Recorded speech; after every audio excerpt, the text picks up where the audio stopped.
आज हम देखने वाले हैं एक शानदार मूवी जिसका नाम है आर द वाइस। ये मुख्य रूप से एक सर्वाइवल थ्रिलर मूवी है। अच्छा, एक बार सोचो, अगर अचानक पूरा दुनिया के सारे लोग मर जाएं, लगभग 50 साल तक धरती बिल्कुल खाली पड़े, धरती पर सिर्फ एक ही इंसान बचा है, लेकिन धरती की सारी चीजें वैसी की वैसी हैं। घर, सड़क, school, college, market, shopping mall, सब कुछ बिल्कुल सामान्य है। ऐसी दुनिया में आप जो चाहे कर सकते हो, लेकिन सवाल ये है कि क्या कोई इंसान अकेला सर्वाइव कर सकता है? यही हम देखेंगे आज की इस मूवी में। हम तो रोज कई तरह की सर्वाइवल मूवीज की कहानी देखते हैं, लेकिन आज की कहानी बहुत ज्यादा इंटरेस्टिंग है। तो चलो चलते हैं और देखते हैं इंसान की एक अजीब दुनिया की कहानी।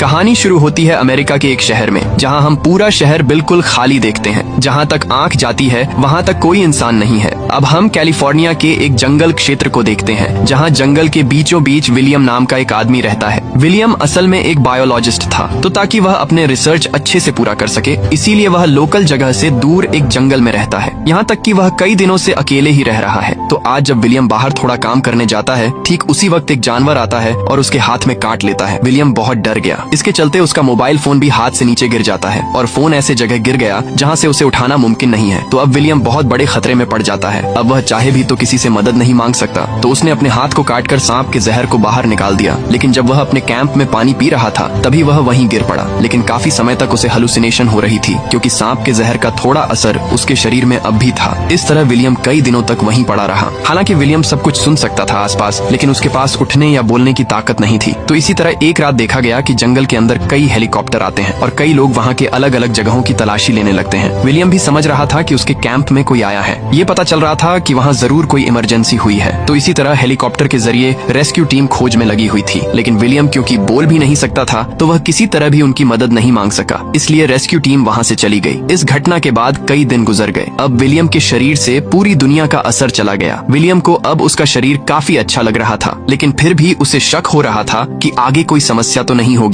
इसलिए विलियम जल्दी से अपने कैंप से निकल पड़ा और वह जल्दी अपनी गाड़ी साफ करके सीधे शहर के अस्पताल की तरफ रवाना हुआ। लेकिन जैसे ही वह शहर में प्रवेश करता है, शहर की हालत देखकर वह पूरी तरह हैरान हो गया, क्योंकि वह दूर दूर तक कोई इंसान नहीं देख पा रहा था। यहाँ तक कि जिस सड़क पर हमेशा ट्रैफिक जाम होता था, आज वहाँ एक भी गाड़ी नहीं चल रही थी, बल्कि आसपास कई गाड़ियां परित्यक्त हालत में पड़ी थीं। यहाँ तक कि विलियम देखता है कि सड़क के बीच कई मृत लोगों के शव पड़े हैं। साथ ही कई गाड़ियों के अंदर भी लोग मृत पड़े हैं। विलियम समझ नहीं पा रहा था कि यहाँ क्या हो रहा है। लेकिन इसी समय सड़क के बीच उसे एक लिखा हुआ बोर्ड दिखता है, जिसमें लिखा था कि पूरे दुनिया में एक भयानक महामारी फैल गई है। इस कारण यूएस सरकार ने इस जगह को सस्पेंड कर दिया है। ये जानकर विलियम समझ गया कि इस महामारी के कारण ही इतने लोग मरे हैं। विलियम इस बात से बहुत टूट गया। उसके माता पिता को लेकर उसे बहुत चिंता हो रही थी, इसलिए वह जल्दी अपनी गाड़ी लेकर अपने माता पिता को देखने चला गया। और सड़क पर गाड़ी चलाते हुए विलियम सोच रहा था कि शायद इसी महामारी से वह इसलिए बच गया क्योंकि वह अपनी रिसर्च के लिए कई महीने अकेले जंगल में था। अब विलियम जल्दी से अपने घर पहुंचता है, तो वह देखता है कि उसके माता पिता भी कई दिनों से घर में मृत पड़े हैं। और यह बात विलियम किसी भी तरह स्वीकार नहीं कर पा रहा था। लेकिन कुछ समय बाद वह खुद को संभाल लेता है और सारी स्थिति को मानकर बाहर निकलता है। वह अपने माता पिता के लिए खूबसूरती से कब्र खोदता है। इसके बाद वह अपने माता पिता को आखिरी बार विदाई देता है। फिर विलियम खुद को मानसिक रूप से ठीक करने के लिए कई दिन अपने घर में ही समय बिताता है। लेकिन कुछ दिनों बाद वह समझता है कि उसके शहर में उसके अलावा कोई बचा नहीं है। लेकिन उसका विश्वास था कि आसपास कहीं न कहीं उसके जैसे कोई बचा हुआ है। इसीलिए वह अपनी गाड़ी में जरूरी खाना,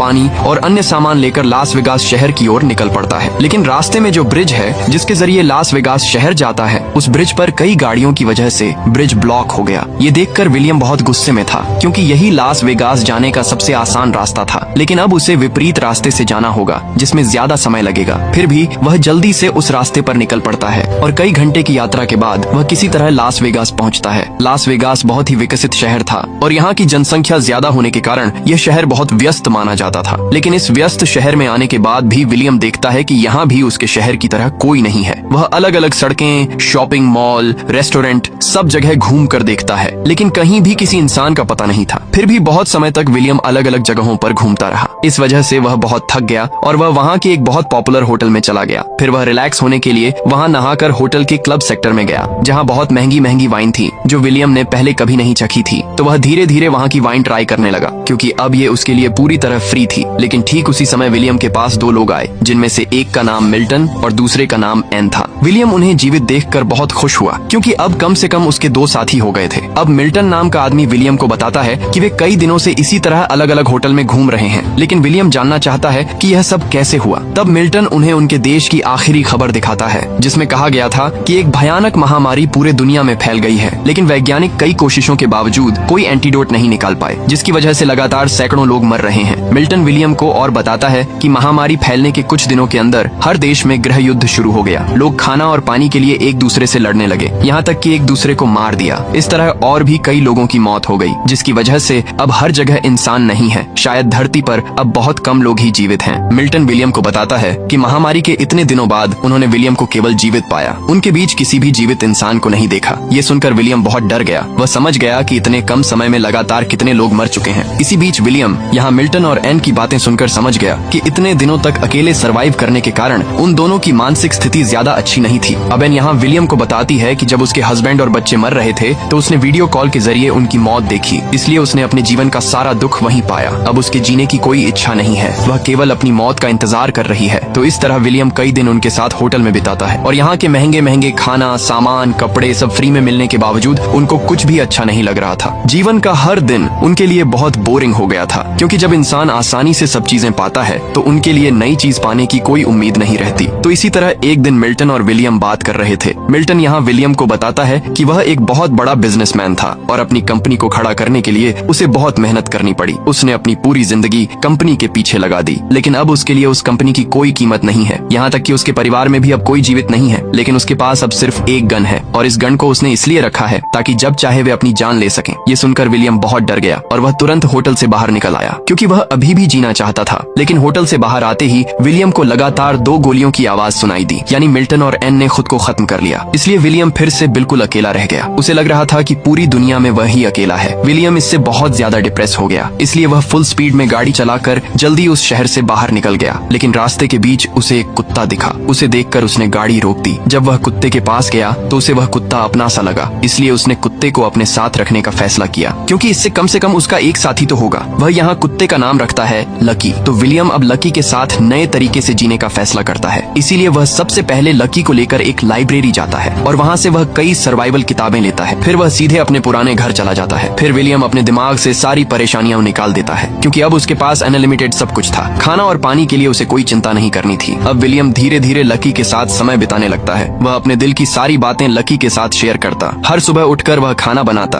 खाना पीना खत्म करके वह लकी को लेकर घूमने जाता, यहाँ तक कि वे दोनों मिलकर हर जगह इंसान की तलाश करते कि कहीं कोई जीवित इंसान है या नहीं। इस तरह देखते देखते लगभग 1 साल गुजर जाता है, लेकिन अब तक विलियम किसी भी इंसान का पता नहीं लगा पाया। तो इसी तरह एक दिन जब विलियम लकी के साथ बाहर घूम रहा था, वह एक घर के सामने पहुंचता है। लकी बहुत जोर जोर से भौंक रहा था और उस घर की चिमनी से धुआं निकल रहा था। ये देखकर विलियम बहुत खुश हुआ और वह सीधे उस घर की तरफ जाने लगा, क्योंकि उसे लग रहा था कि उस घर में कोई न कोई इंसान है। कुछ ही देर में वे उस घर के सामने पहुंचते हैं, लेकिन सुरक्षा के लिए विलियम अपने हाथ में एक बंदूक रखता है। वहीं घर के सामने पहुंचकर वह देखता है कि वहाँ एमा नाम की एक लड़की है। लड़की विलियम को देखकर बहुत डर रही थी, इसलिए वह दूर से घर की छत पर खड़ी होकर अपनी तरफ बंदूक तान लेती है। वह बताती है कि वह भी उसकी तरह एक सर्वाइवर है और वह उसे कोई नुकसान नहीं पहुंचाना चाहती। एमा तब विलियम को अपने घर में प्रवेश करने देती है और वे दोनों लगातार एक दूसरे से बातें करने लगते हैं, क्योंकि इतने दिनों में उन्हें कोई बात करने वाला नहीं मिला था। एमा बताती है कि महामारी खत्म होने के बाद वह विलियम को पहला जीवित इंसान के रूप में देख रही है। विलियम से बात करके एमा समझ जाती है कि विलियम असल में बहुत अच्छे दिल वाला इंसान है। यहाँ तक कि एमा को भी विलियम बहुत अच्छा इंसान लगा, इसलिए वे दोनों एक दूसरे का साथी पाकर बहुत खुश थे। तो वे दोनों यहाँ तय करते हैं कि अकेले अकेले सरवाइव नहीं करेंगे, बल्कि साथ में सरवाइव करेंगे। इससे किसी को भी बोरिंग नहीं लगेगा। तो एमा तब विलियम के साथ उसके घर चली आती है, लेकिन विलियम इतने दिनों तक अकेले रहने की वजह से कुछ भी व्यवस्थित नहीं रखा था। उसका पूरा घर बिल्कुल अस्त व्यस्त था,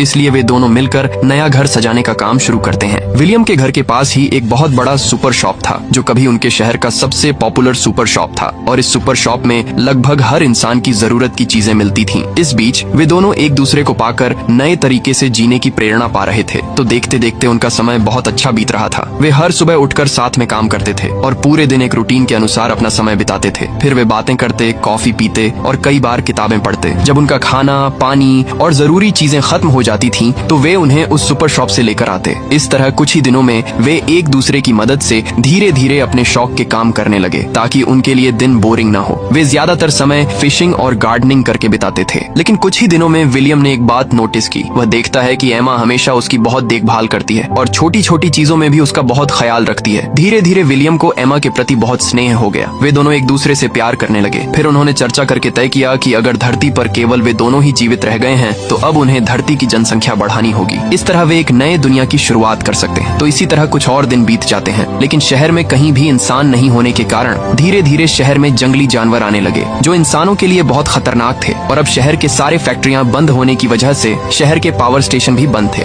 इसलिए विलियम के घर में भी कोई बिजली नहीं थी। विलियम तब अपनी आइडिया को इस्तेमाल करके एक सोलर सेट लगा देता है और अब वे उस सोलर को बिजली के विकल्प के रूप में इस्तेमाल करते हैं। इस तरह वे हर जरूरत की चीज का कोई न कोई विकल्प निकाल लेते थे। फिर देखते देखते कई महीने बीत जाते हैं और अब एमा प्रेग्नेंट थी, इसलिए उसकी खुशी का स्तर बहुत ज्यादा था। वह अपने बच्चे के साथ नए जीवन को लेकर बहुत एक्साइटेड थी। लेकिन विलियम को देखकर एमा बहुत खुश नहीं लग रही थी। वह वास्तव में अपने आने वाले बच्चे को लेकर बहुत चिंता में थी, यहाँ तक कि वह बहुत बड़ा दुविधा में पड़ गई थी, जैसे कि इस विनाशकारी दुनिया में अपने बच्चे को लाना सही है या नहीं। फिर डिलीवरी के समय उसे सब कुछ अकेले करना होगा और अगर इसमें एमा को कुछ हो गया तो ये सब सोचकर विलियम बहुत डर रहा था। लेकिन विलियम डिलीवरी के बारे में सब कुछ जानने के लिए अपने घर के पास की लाइब्रेरी गया और डिलीवरी से जुड़े कई किताबें पढ़ने लगा ताकि वह एमा की जितना हो सके मदद कर सके। साथ ही विलियम धीरे धीरे अपने घर को पूरी तरह सुरक्षित बना रहा था, यहाँ तक कि सोलर पैनल होने की वजह से उनके पास बिजली की कोई समस्या नहीं थी। इसलिए उन्होंने डिलीवरी से पहले फ्रिज में अलग अलग खाना स्टोर करने का फैसला किया, यहाँ तक कि एमा के पौष्टिक खाने के लिए विलियम अपने घर में कुछ मुर्गियाओं और पालतू जानवर पाल रहा था, जिससे वे मांस, अंडे और दूध की जरूरत पूरी कर सकें। उनके पास अब एक बहुत बड़ा गार्डन भी था और आसपास कोई इंसान नहीं होने की वजह से हर जगह अब प्राकृतिक सुंदरता से भर गई थी, इसलिए अब वातावरण बहुत शांत और सुंदर था। हवा में भी कोई प्रदूषण नहीं था, यानी उनका जीवन अब काफी हद तक परफेक्ट हो गया था, जैसा कि हर इंसान का सपना होता है। लेकिन कुछ ही दिनों में उन्हें एक बड़ी समस्या का सामना करना पड़ा। असल में उनके आसपास लगातार चूहों की संख्या बहुत तेजी से बढ़ रही थी, यहाँ तक कि उनका आतंक इतना बढ़ गया कि अब झुंडों में चूहे उनके घर में प्रवेश करने लगे, जिसकी वजह से वे दोनों बहुत चिंता में पड़ गए। लेकिन विलियम इस स्थिति से बचने के लिए उनके घर में मौजूद सारी गंदगी एकत्र करता है और आग लगाकर चारों ओर फैला देता है ताकि चूहे किसी तरह उनके पास न आ सकें। लेकिन उसका यह तरीका किसी तरह काम नहीं कर रहा था, लगातार चूहे उनके घर में घुसते ही जा रहे थे। इसीलिए विलियम जल्दी से एमा को लेकर घर के अंदर चला गया और तुरंत उनका पूरा घर पूरी तरह सील कर दिया ताकि किसी भी तरह से चूहे घर के अंदर न आ सकें। लेकिन विलियम एमा को लेकर बहुत चिंता में था, लेकिन एमा उसे भरोसा देती है और कहती है कि वे दोनों मिलकर सारी स्थिति का सामना करेंगे। फिर कुछ ही दिनों में विलियम घर के अंदर ही देखता है कि चूहे मुख्य रूप से दिन के समय बाहर चले जाते हैं, तो इस मौके का फायदा उठाकर विलियम दिन में बिल्लियों की तलाश करता है और बहुत ही कम समय में आसपास की सारी बिल्लियां वह उनके घर ले आता है, जिसकी वजह से कुछ ही दिनों में चूहों की समस्या पूरी तरह कम हो जाती है। वे फिर से अपनी सामान्य जिंदगी में लौट आते हैं। फिर आखिरकार वह दिन भी आता है जब एमा को डिलीवरी का दर्द होता है, लेकिन विलियम पहले से सारी तैयारी कर चुका था, इसीलिए बहुत अच्छे से उनका बच्चा जन्म लेता है। उनकी एक बेटी हुई और अपनी बेटी को पाकर वे दोनों बहुत खुश थे। फिर कुछ ही दिनों बाद विलियम शहर के विभिन्न जगहों पर अपने घर का पता बड़े बड़े अक्षरों में लिख देता है ताकि अगर कोई सर्वाइवर्स यहाँ आए तो वे उनके लिए खाना, पानी और रहने की व्यवस्था कर दें। इस तरह देखते देखते लगभग 6 साल बीत गए। तो एक दिन जब विलियम सड़क पर अपनी गाड़ी चला रहा था तो उसकी गाड़ी के नीचे एक जानवर आ गया। असल में इस 6 साल में शहर जंगल में बदल गए थे, इसलिए शहर और जंगल में कोई फर्क नहीं था, तो किसी भी समय किसी भी जगह भयानक जंगली जानवर रहते थे। तो विलियम यहाँ उस जानवर को देख रहा था, लेकिन उसी समय वह एक पेड़ के पीछे एक छोटी लड़की को देखता है, लेकिन लड़की उसे देखकर भागने लगी। लेकिन विलियम किसी तरह उसे दौड़कर पकड़ लेता है और वह लड़की से कहता है कि वह कोई बुरा इंसान नहीं है,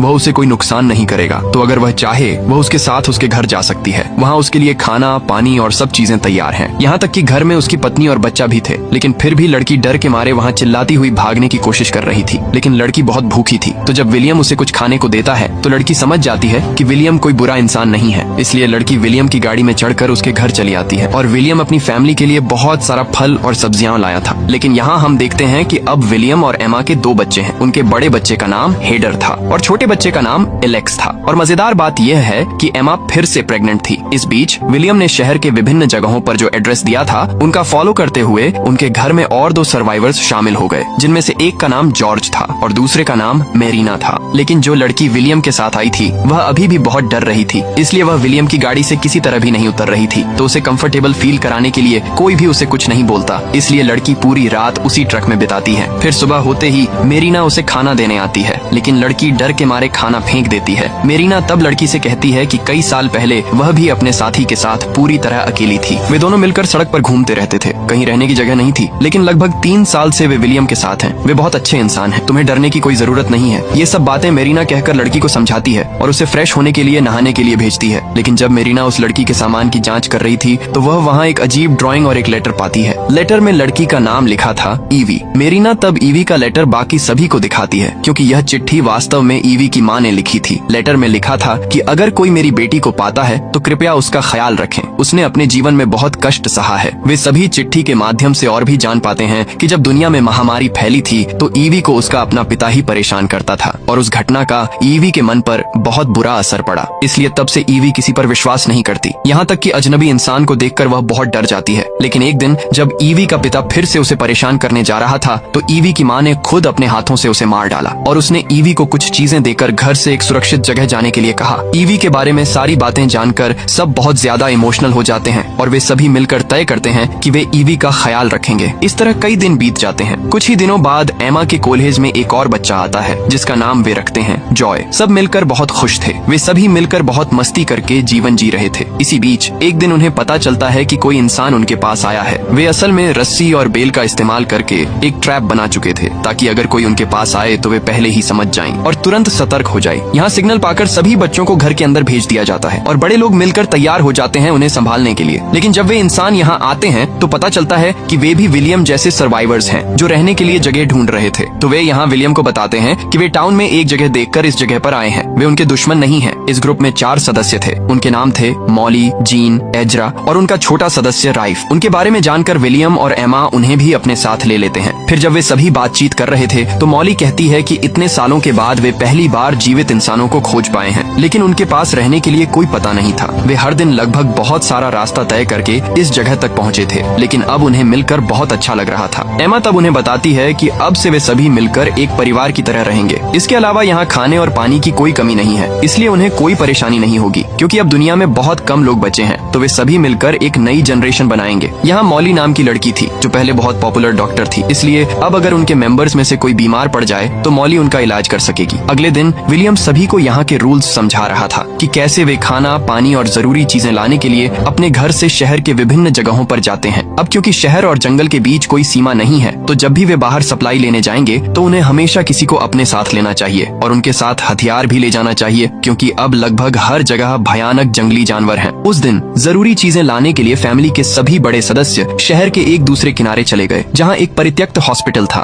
तो मॉली वहाँ जाकर इलाज के लिए विभिन्न जरूरी चीजें लेने लगी और बाकी लोग अलग अलग खाना और अन्य चीजें लेने लगे। फिर सारी जरूरी चीजें लेकर वे अपने घर लौट आए। घर वापस आकर वे सभी बहुत खुश थे। उनमें जीन नाम की लड़की थी जो पहले सिंगर थी, तो वह यहाँ सभी के लिए अलग अलग परफॉर्मेंस देती थी। जीन फिर से प्रेग्नेंट थी और उसका बॉयफ्रेंड एजरा था। वहीं विलियम के साथ जॉर्ज और मेरीना थे। वे दोनों धीरे धीरे एक दूसरे को प्यार करने लगे तो उन्होंने भी बच्चे लेने का फैसला किया। कुछ ही दिनों बाद जीन और मेरीना दोनों ने बच्चे को जन्म दिया। इस तरह देखते देखते लगभग 14 साल बीत गए। अब विलियम का छोटा परिवार बहुत बड़ा हो गया है, लेकिन उनके परिवार का सबसे पहला बच्चा था हेडर, यानी विलियम और एमा का पहला बच्चा। और आज हेडर का जन्मदिन था तो वे सभी मिलकर बहुत मजे कर रहे थे। वहीं उनके परिवार के छोटे छोटे बच्चे थे। उन सभी को हर दिन विलियम पढ़ाई कराता था ताकि वे पुराने दुनिया के बारे में जान सकें कि दुनिया कितनी आधुनिक और विकसित थी, ताकि भविष्य में वे फिर से ऐसी ही दुनिया बना सकें। विलियम बच्चों को बताता है कि पुराने दुनिया में कितने लोग रहते थे और कैसे वे सभी मिलकर सभी कामों को संभालते थे। एक दिन बाहर बहुत बारिश हो रही थी, लेकिन विलियम पूरे घर में ढूंढने के बाद भी अपने कुत्ते लकी को नहीं ढूंढ पा रहा था, तो वह पूरी तरह से परेशान हो गया। विलियम फिर लकी को खोजने के लिए दौड़कर बाहर जाता है। काफी देर खोजने के बाद वह देखता है कि लकी असल में एक पेड़ के नीचे दबा हुआ मर गया है। यह देखकर विलियम अपने आंखों पर विश्वास नहीं कर पा रहा था। लकी की मौत को वह किसी तरह मान नहीं पा रहा था क्योंकि जब वह पूरी तरह अकेला था तो उसका एकमात्र साथी लकी ही था, तो वह लकी को बहुत प्यार करता था। लेकिन लकी की मौत पर केवल विलियम ही नहीं बल्कि पूरे परिवार ने भी बहुत दुख किया, तो उन्होंने बहुत सुंदर तरीके से लकी का अंतिम संस्कार किया और लकी को परिवार का पहला सदस्य का सम्मान दिया। कुछ ही दिनों बाद वे सभी लकी की मौत के शोक से उबर गए। लेकिन एक दिन जब विलियम अपने घर के सामने जाकर लकी की समाधि के पास खड़ा था तभी उसने वहाँ एक जंगली बाघ देखा जो बहुत ही आक्रामक तरीके से उनके घर में घुसना चाहता था। लेकिन विलियम परिवार को बचाने के लिए, बाघ को रोकने के लिए उसके सामने खड़ा हो गया, लेकिन बाघ तुरंत उस पर हमला कर देता है और यह इतना ताकतवर था कि विलियम इसके साथ बिल्कुल नहीं टिक पाया। इस बीच विलियम के चिल्लाने की आवाज सुनकर सभी बाहर आए, लेकिन अब बहुत ज्यादा देर हो चुकी थी क्योंकि बाघ ने विलियम की हालत बहुत खराब कर दी थी। लेकिन फिर डॉक्टर मॉली सभी के साथ मिलकर विलियम को खींच कर लाती है और वे सभी मिलकर विलियम को बचाने की कोशिश करते हैं। सौभाग्य से उनके पास ट्रीटमेंट एक्साइटमेंट के सभी चीजें थीं, क्योंकि उन्होंने पहले से सभी जरूरी चीजें इकट्ठा कर रखी थी। और यहाँ मॉली जल्दी कदम उठाती है, जिससे इस बार विलियम की जान बच जाती है। वहीं एमा अपने बंदूक की मदद से जल्दी से उस बाघ को मार देती है और कुछ ही दिनों में धीरे धीरे विलियम स्वस्थ हो जाता है। फिर देखते देखते लगभग 17 साल बीत जाते हैं। अब विलियम के परिवार के छोटे छोटे बच्चे बड़े हो गए हैं। विलियम के 2 बेटे जॉय और एलेक्स अब बहुत बड़े हो गए हैं, तो विलियम उन्हें लगातार दुनिया में जीने का तरीका सिखाता है। वे भी अब विभिन्न जानवरों का शिकार कर सकते हैं। दूसरी तरफ हम विलियम की बेटी हेडर को देखते हैं। हेडर अब बहुत बड़ी हो गई है और हेडर के साथ था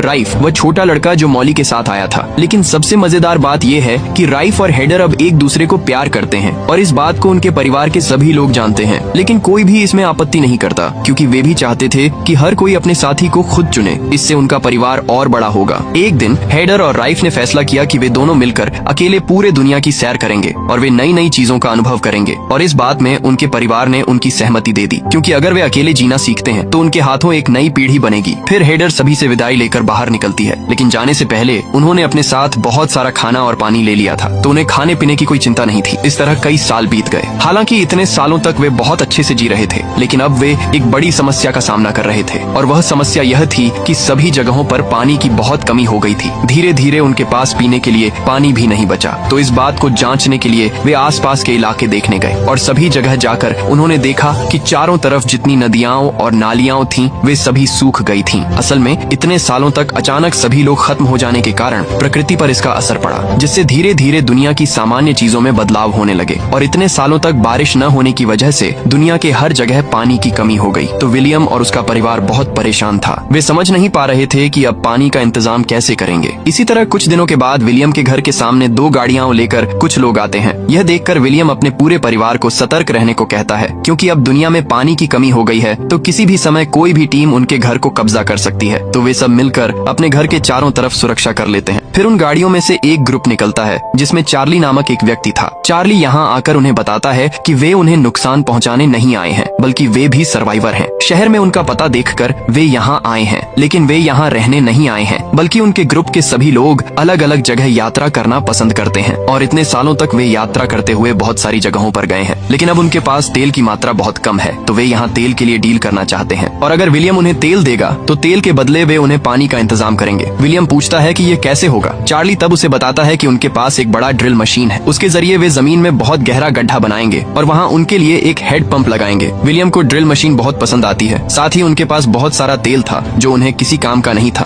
तो तेल के बदले पानी का इंतजाम करना बुरा नहीं है। तो विलियम उन्हें घर लेकर आता है और सबसे पहले उन्हें कुछ खाने को देता है और वे सभी वर्तमान दुनिया की हालत के बारे में बहुत सारी बातें करते हैं। फिर कुछ ही समय में चार्ली की टीम काम शुरू करना चाहती है। विलियम तब उन्हें जगह दिखा देता है। वे जल्दी से अपना ड्रिल मशीन वहीं सेट कर देते हैं और तुरंत खुदाई का काम शुरू कर देते हैं। लेकिन क्योंकि हर जगह पानी सूख गया है, शायद पानी तक पहुंचने के लिए उन्हें और भी गहरा गड्ढा करना पड़ेगा और इस प्रोसेस को पूरा होने में कुछ दिन लगेंगे। इसलिए विलियम चार्ली की टीम से कहता है कि वे कुछ दिनों के लिए उनके साथ रहें। विलियम और चार्ली भी बहुत अच्छे दोस्त बन जाते हैं। एक दिन वे दोनों मिलकर जंगल में शिकार करने जाते हैं, लेकिन वहाँ विलियम को चार्ली का व्यवहार बहुत अजीब लगता है। इसके अलावा विलियम जानता है कि कई बार चार्ली ने खाना, पानी और अन्य संसाधनों के लिए बहुत सारे लोगों को मार दिया है और चार्ली उसे दोस्त मानकर ये सब बातें बता रहा है। लेकिन विलियम को यह बिल्कुल पसंद नहीं आता। तो उस दिन शाम को विलियम अपने परिवार को बताता है कि उन्हें इन कुछ दिनों में चार्ली से सावधान रहना होगा, क्योंकि चार्ली ने रिसोर्स के लिए कई लोगों को मारा है और शायद उन्हें मारने में वह हिचकिचाएगा भी नहीं। विलियम ने यह बात एम्मा को बताई। एम्मा कहती है कि उसे इतना चिंता करने की जरूरत नहीं है, वैसे भी कुछ दिनों में ड्रिल का काम खत्म हो जाएगा और वे चले जाएंगे, तब कोई डर नहीं रहेगा। इस तरह लगातार 2 दिन ड्रिल का काम चलता रहा। विलियम भी इस समय अपने परिवार के साथ बहुत सावधान रहा। लगभग 4 दिन ड्रिल करने के बाद अंत में मिट्टी के नीचे से पानी निकलता है। इससे सभी बहुत खुश हो जाते हैं। इतने समय बाद पानी का स्रोत मिलना उन्हें बहुत खुशी देता है। इसके बाद विलियम चार्ली से कहता है कि उनका ड्रिल अब खत्म हो गया है, वे अब अपनी पूरी तेल की मात्रा लेकर यहाँ से जा सकते हैं। चार्ली भी बताता है कि सब कुछ तैयार है, वे अब चले जाएंगे। उस रात उन्हें विदाई देने के लिए एक पार्टी का आयोजन किया जाता है, लेकिन विलियम अब भी बहुत चिंतित था, क्योंकि इन कुछ दिनों में उसने चार्ली को बहुत अच्छे से जान लिया था। इसलिए उसे ऐसा नहीं लग रहा था कि चार्ली इतनी आसानी से यहाँ से चले जाएगा। अब पार्टी खत्म होने के बाद रात को जब सभी सो रहे थे, विलियम की नींद नहीं आ रही थी। तभी विलियम एक चिल्लाने की आवाज सुनता है। इस बात को जांचने के लिए वह बालकनी में आता है और देखता है कि चार्ली एक कमरे से बाहर निकल रहा है। बाहर खड़ा उसका दोस्त साइरस भी है, ताकि कोई आए तो साइरस उसे पहले चेतावनी दे सके। यह देख विलियम दौड़कर उस कमरे में जाता है और वहाँ जाकर वह देखता है कि कमरे में ईवी बैठकर रो रही है। ईवी वही लड़की है जिसे उसके पिता ने परेशान किया था। विलियम ईवी से जान पाता है कि चार्ली ने भी उसके साथ बुरा काम किया। ये जानकर विलियम बहुत गुस्से में आ जाता है। जाता है और वह जल्दी से अपने परिवार को यह बात बताने जाता है। विलियम को तब उसके परिवार के कुछ सदस्य बताते हैं कि अब बहुत देर हो चुकी है, वे चाहकर भी शायद कुछ नहीं कर पाएंगे क्योंकि उन्होंने देखा है कि चार्ली और उसकी टीम के पास बहुत सारे हथियार हैं, इसलिए वे चाहें भी तो उनका कुछ नहीं बिगाड़ पाएंगे। यहाँ तक कि चार्ली और उसकी टीम आपस में बात कर रहे थे कि वे इस जगह पर कब्जा कर लेंगे। ये सुनकर विलियम कहता है कि अगर ऐसा हुआ तो उन्हें चार्ली को मारना पड़ेगा। इतने सालों में उन्होंने कभी किसी इंसान को नहीं मारा था, लेकिन अब उन्हें यह करना ही होगा, नहीं तो अगर चार्ली यहाँ रहा तो वह ग्रुप की सभी लड़कियों को परेशान करेगा और उसके रहते कोई भी आजादी से नहीं जी पाएगा। हालांकि विलियम की बात से सब सहमत थे, लेकिन कुछ लोग कह रहे थे कि दुनिया में इंसानों की संख्या पहले ही बहुत कम रह गई है, तो क्या किसी इंसान को मारना सही होगा? तब विलियम कहता है कि अगर चार्ली जैसा इंसान जिंदा रहा तो वह आगे चलकर और भी कई लोगों को मारेगा, जैसे वह पहले कर चुका है। ये सुनकर सभी लोग विलियम की बात से सहमत हो जाते हैं। अब विलियम सबको बताता है कि अगर वे सिर्फ चार्ली को मारेंगे तो उसकी टीम कुछ नहीं कहेगी, क्योंकि चार्ली की टीम में भी ऐसे कई लोग हैं जिन्हें चार्ली ने अपना गुलाम बना रखा है। इसके बाद विलियम अपने परिवार के साथ सीधे चार्ली के पास जाता है। विलियम पहले चार्ली को बहुत आराम से बुलाता है ताकि उसे कोई शक न हो, और चार्ली की टीम को कुछ समझ में आने से पहले ही विलियम चार्ली को मार देता है। हालांकि यह करते हुए विलियम को अंदर से बहुत बुरा लग रहा था,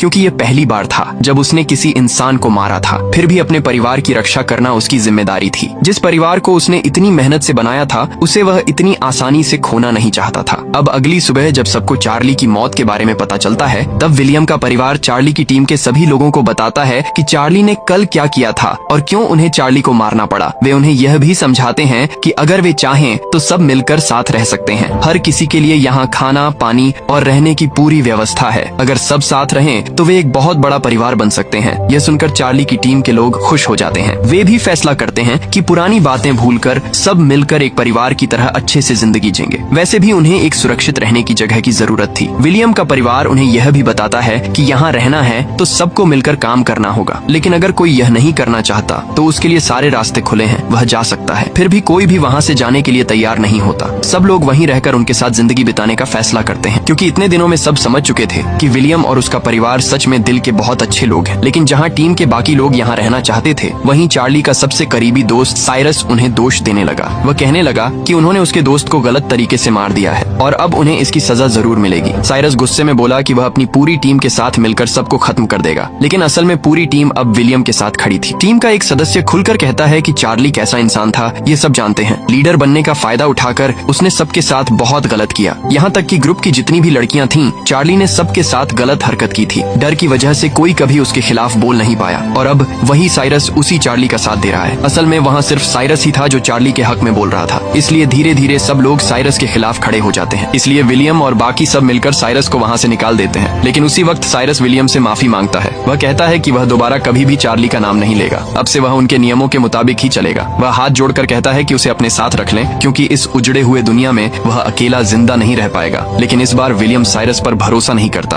क्योंकि साइरस ने चार्ली के हर गलत काम में उसका साथ दिया था और विलियम मानता है कि यही उसकी सही सजा है। इस घटना के बाद लगभग 20 साल बीत जाते हैं। अब दुनिया काफी बदल चुकी है। मौसम पहले से ज्यादा साफ और बेहतर हो चुका है। विलियम के जो बच्चे थे वे भी अब बड़े हो गए हैं। सब मिलकर अब एक प्लेन बनाने की कोशिश कर रहे हैं, क्योंकि वे धीरे धीरे दुनिया को फिर से पहले जैसा मॉडर्न बनाना चाहते हैं। विलियम का छोटा बेटा सबको बताता है कि उनका प्लेन बनाने का काम काफी आगे बढ़ चुका है। शायद कुछ ही दिनों में वे अपने मिशन में कामयाब हो जाएंगे और अगर वे किसी तरह वह प्लेन बना लेते हैं तो वे बहुत आसानी से पहाड़ी इलाकों से अलग अलग रिसोर्स ला सकेंगे। लेकिन कुछ ही दिनों बाद अचानक देखा जाता है कि फैमिली के कई मेंबर बीमार पड़ने लगे हैं। थोड़े ही समय में लगभग आधे लोग बीमार हो जाते हैं। अब उन्हें समझने में देर नहीं लगती कि फिर से कोई नया वायरस आ चुका है, क्योंकि जो भी बीमार हो रहे थे उन सभी में वही सेम सिम्टम्स दिख रहे थे जो 20 साल पहले वाली महामारी में थे। डॉक्टर मॉली यहाँ विलियम को बताती हैं कि धीरे धीरे वक्त के साथ उनका शरीर उस पुराने वायरस के साथ एडजस्ट हो गया था, लेकिन वही पुराना वायरस अब नए रूप में वापस आया है। हालांकि इस बार जो नया स्ट्रेन है वह पहले जितना ताकतवर नहीं है, इसलिए उम्मीद है कि बहुत जल्द वे इसका इलाज या वैक्सीन तैयार कर पाएंगे। अब परिवार में जो लोग बीमार थे उनकी देखभाल परिवार के स्वस्थ लोग कर रहे थे, लेकिन विलियम का छोटा बेटा जोई सबसे ज्यादा बीमार था, इसलिए उसके लिए सभी काफी चिंतित थे। इसी बीच एक दिन अचानक हेदर लौट आती है, जो राइफ के साथ सफर पर गई थी। हेदर रोते हुए सभी को बताती है कि वो और राइफ यात्रा करते हुए शहर दर शहर घूमे हैं। वे अलग अलग जगह गए और लगातार नए नए स्थान खोजते रहे, लेकिन जब भी वे किसी नए शहर में पहुंचे वहाँ हर जगह सुनसान पाया, कहीं कोई जीवित इंसान नहीं था। फिर भी वे लगातार अलग अलग जगहों में इंसान खोजते रहे। इसी तरह एक दिन जब वे किसी पहाड़ी पर पहुंचे तो वहाँ उन्होंने एक अजीब इंसान देखा। हेदर तुरंत तुरंत उस इंसान का पीछा करती है, लेकिन तब तक वह आदमी भाग चुका था। तुरंत ही देखा गया कि वही आदमी पीछे से आकर राइफ की गर्दन पर चाकू तान देता है। इसी समय हेदर समझ जाती है कि यह आदमी कोई और नहीं बल्कि साइरस है, जिसे उसके पिता विलियम ने कई साल पहले बाहर कर दिया था और अब साइरस विलियम से बदला लेने के लिए यहाँ आया है। साइरस राइफ को मार डालता है, फिर हेदर को भी मारने ही वाला था, लेकिन हेदर ने तुरंत उसके खिलाफ कार्रवाई कर उसे मार गिराया। लेकिन राइफ के खोने से हेदर पूरी तरह टूट गई, क्योंकि वह राइफ से बहुत प्यार करती थी। अब उसके पास कोई उपाय नहीं था। उसने राइफ को एक सुंदर जगह पर दफन किया। इसके बाद वह अपनी कार लेकर उनके घर की ओर रवाना होती है, लेकिन आधे रास्ते पर ही उसकी कार बंद हो जाती है और शेष रास्ता उसने लगातार कई दिनों तक पैदल तय किया। राइफ की मौत की खबर सुनकर सभी को बहुत दुख हुआ। धीरे धीरे परिवार के बीमार लोग और भी बीमार होते जा रहे थे, इसलिए मोलिया ने समय बर्बाद किए बिना अकेले ही विभिन्न शहरों में घूमना शुरू किया और वायरस का टीका बनाने के लिए विभिन्न चीजें इकट्ठा करने लगी। दूसरी तरफ जॉय की शरीर में बुखार इतना अधिक था कि सभी लोग उसे पानी में लिटाकर उसका तापमान कम करने की कोशिश करते। कुछ दिनों के भीतर मोलिया ने कुछ मूलभूत दवाइयां तैयार कर लीं, जो परिवार के हर सदस्य के शरीर पर बहुत असर कर रही थीं। वे जल्दी ठीक हो गए, लेकिन किसी भी दवा का जॉय के शरीर पर कोई असर नहीं हो रहा था। एक दिन जॉय अपने जीवन की अंतिम सांस लेने से पहले सभी से अंतिम बार बात करता है। जॉय का निधन होते ही विलियम और उसका परिवार पूरी तरह टूट गया। विशेष रूप से विलियम अपने बेटे की मौत को स्वीकार ही नहीं कर पा रहा था। वह अपने बेटे की यादें भूलने के लिए कुछ दिनों तक बाहर भी रहा। इसके बाद धीरे धीरे समय के साथ समूह के और 3 लोग मर जाते हैं। इन सभी घटनाओं के बाद विलियम पूरी तरह डिप्रेस्ड हो गया था, लेकिन एमा उसे समझाती है कि जैसे इंसान का जन्म सच है, वैसे ही यह भी सच है कि इंसान को मरना ही होगा। वे किसी की मौत रोक नहीं सकते। एक समय केवल वे दोनों ही थे, उनके पास अपना कहने वाला कोई नहीं था, लेकिन अब उनके पास बहुत सारे लोग हैं जिन्हें अपना कह सकते हैं। इसलिए जो लोग चले गए उनकी यादें याद रखते हुए बाकियों के लिए उन्हें सुंदर तरीके से जीना होगा और भविष्य के लिए उन्हें अच्छी तरह तैयार करना होगा। यह सब कहकर एमा वहाँ से चली जाती है। विलियम भी शहर के सबसे ऊंचे पहाड़ पर चला जाता है और वहाँ खड़ा होकर सूर्योदय देखता है। वह महसूस कर सकता है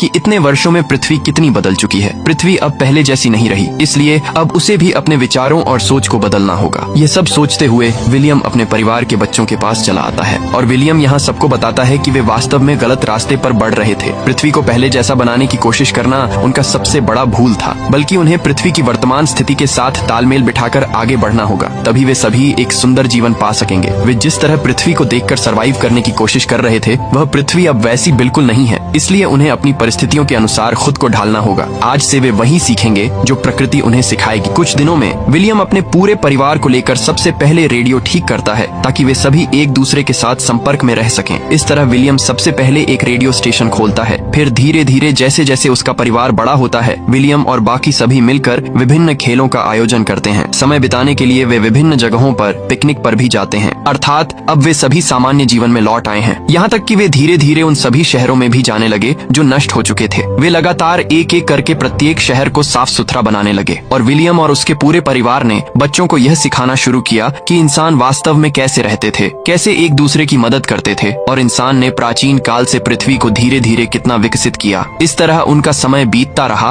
और दिन ब दिन उनका परिवार बड़ा होता गया। फिर देखते देखते लगभग 50 साल बीत गए। अब हम विलियम को देखते हैं। विलियम अब काफी बूढ़ा हो गया है और वह अपने पोते का हाथ पकड़कर एक सड़क पर चल रहा है। विलियम यहाँ अपने पोते से कहता है कि अब तुम जो नए संसार को देख रहे हो और पृथ्वी पर नए नए लोगों को देख रहे हो, वे सभी तुम्हारे वंशज हैं। सालों से उसने अपने परिवार का संचालन किया, लेकिन अब से तुम्हें सब कुछ करना होगा। तुम्हें अपनी भविष्य की पीढ़ी के माध्यम से पृथ्वी को आगे बढ़ाना होगा।